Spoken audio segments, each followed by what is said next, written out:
Once upon a time, if you wanted a luxury electric SUV, the only choice you had was the Tesla Model X. Now there's 3 new luxury SUVs coming to join in Tesla's party: the Jaguar I-Pace, Audi e-tron and Mercedes-Benz EQC. But do all of these cars have what it takes to stand on their own merits in a market that's dominated by the falcon-winged computer on wheels? Do they cross-shop against one another? Or are they just poor cousins to what some hold to be the epitome of electric car awesomeness? We're about to find out, but before we do, I want to thank Dashlane for sponsoring this video. Never forget another password again by heading to dashlane.com/transportevolved to get 10% off your first year of Dashlane Premium. On to the video. In the world of electric cars, there's no question that Tesla has dominated the luxury end of the market since luxury electric cars were a thing. But while many automakers initially scoffed at Tesla and its plans for mass-produced electric cars, pretty much every automaker is now planning on bringing their own plug-in cars to market. And that includes luxury brands like Jaguar, Mercedes-Benz and Audi, leading some to use the phrase Tesla killer. In its loosest sense, that phrase alludes to the belief that some have that Tesla will find it harder to compete in the plug-in marketplace when it has direct competition from the companies that have been making automobiles far longer than it has. That, by releasing their own plug-in models, these mainstream automakers will either curb Tesla's continued growth in the plug-in vehicle marketplace or steal back the market share many of them lost to Tesla when it was making luxury plug-in cars, and they weren't. If you're looking for a video on Tesla killers, however, this isn't it. My goal is to examine what each of these 3 new electric SUVs bring to the market and to see where they sit. And if you're looking for a test drive comparison, well, I'm afraid this isn't it either. I've had very little time behind the wheel of a Model X, have only seen the I-Pace a couple of times in the flesh, and of course, the other 2 cars have only just had their official reveals. At some point, I hope to change this and give you a great shootout video, but for now, we're stuck with an on-paper comparison.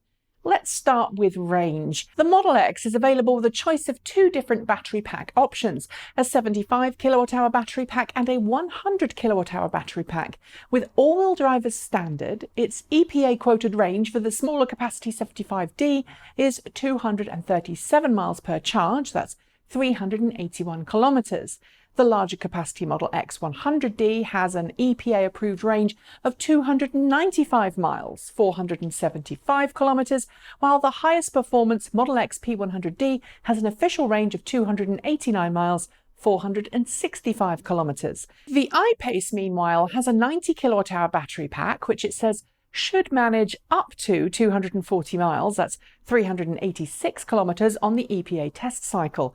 However, that figure is currently an estimate. That said, given that Jaguar Land Rover is known for giving pretty accurate estimates, it is in fact one of the most accurate manufacturers when it comes to quoting range and efficiency. I have no real reason to doubt it. Like the I-Pace, the Audi e-tron has an estimated range. Its 95 kWh battery pack is said to give a range of over 400 kilometers, 248 miles on the European WLTP test cycle. That cycle is moderately optimistic, so we'd estimate a real-world EPA range of nearer to 235 miles. The Mercedes-Benz EQC has a similar problem to the e-tron. At the launch just under 2 weeks ago, Benz quoted the EQC's 80 kWh battery pack had a range of 200 miles, but then updated its estimate, saying it gave the wrong figure out and instead asked journalists to use a 450 km, 279 mile range estimate on the NEDC test cycle. That's overly optimistic and again means that EPA figures are likely to be a lot closer to 230 miles, or maybe a little less. With the exception of the Model X 100D and P100D then, each of these cars, despite having different battery pack sizes, are all seemingly somewhere between 220 and 240 miles per charge. Speed and acceleration then? Well, the entry-level Model X 75D has a 4.9 second 0 to 60 time, while the high-end P100D knocks a full 2 seconds off that. Its top speed is 130 miles per hour to 10 kph for the 75D, while the P100D tops out at 155 miles per hour to 50 kph. It's the quickest SUV out there, so it wins acceleration hands down, with I-Pace, e-tron and EQC 0 to 60 times sitting at 4.5 seconds, beating the Model X 75D, 5.5 seconds and 4.9 seconds respectively. In terms of top speed, the iPace is electrically limited to 124 miles per hour, 200 kph. The e-tron is limited to the same top speed, and the EQC comes in last place with a top speed of 112 miles per hour, which is 180 kph.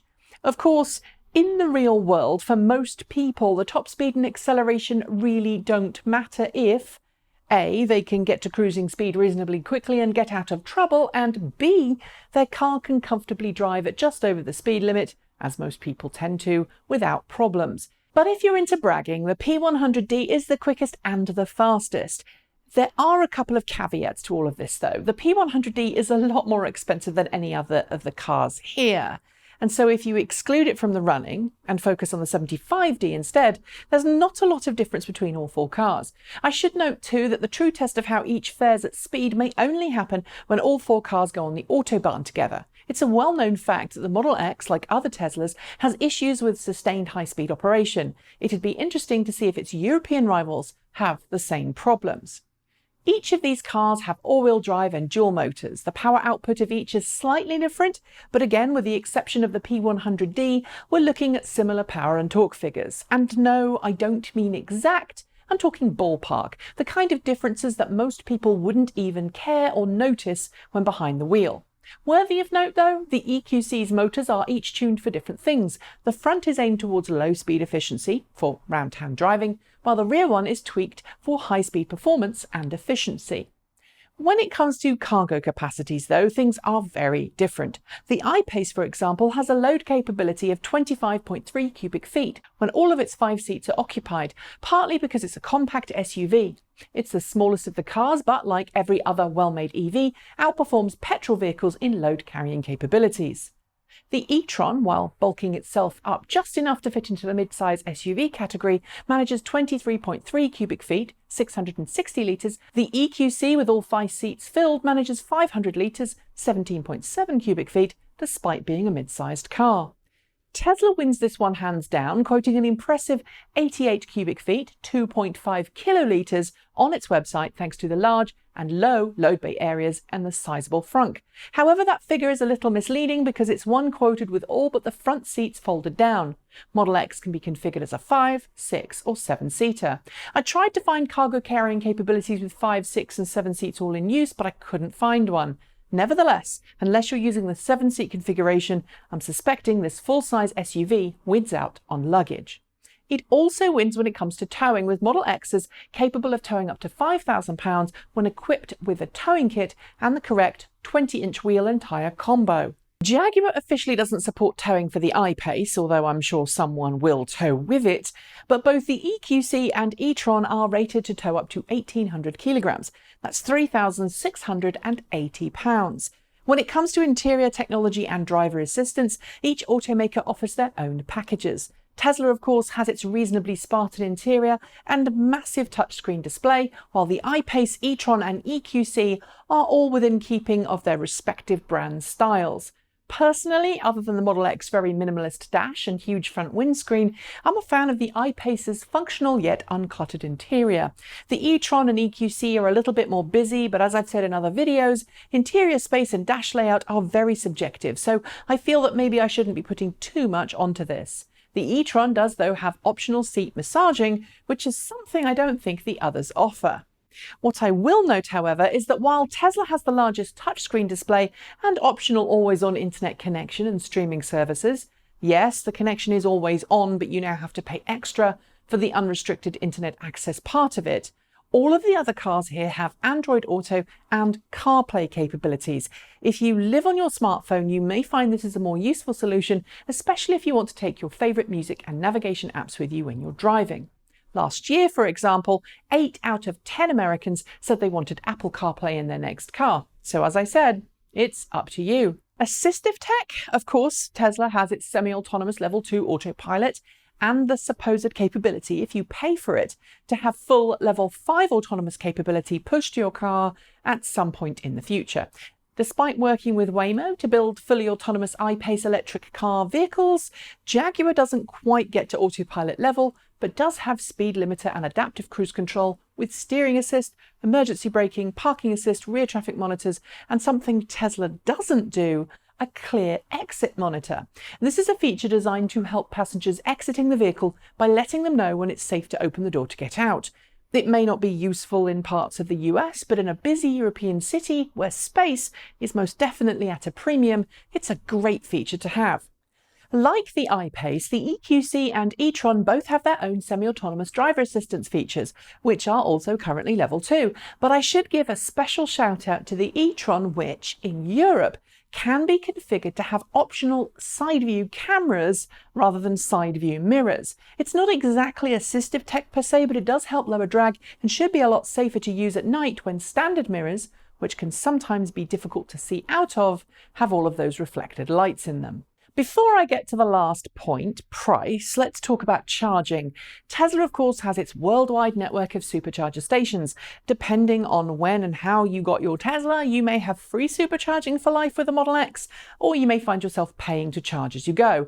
Add in the CHAdeMO adapter, and you'll find that charging with a Model X is pretty darned easy and affordable. Because Tesla's supercharger network doesn't require RFID cards, it's also simple to use and has redundancy built in, thanks to the way in which individual supercharger stalls are built and the fact that there are multiple supercharger stalls at every location.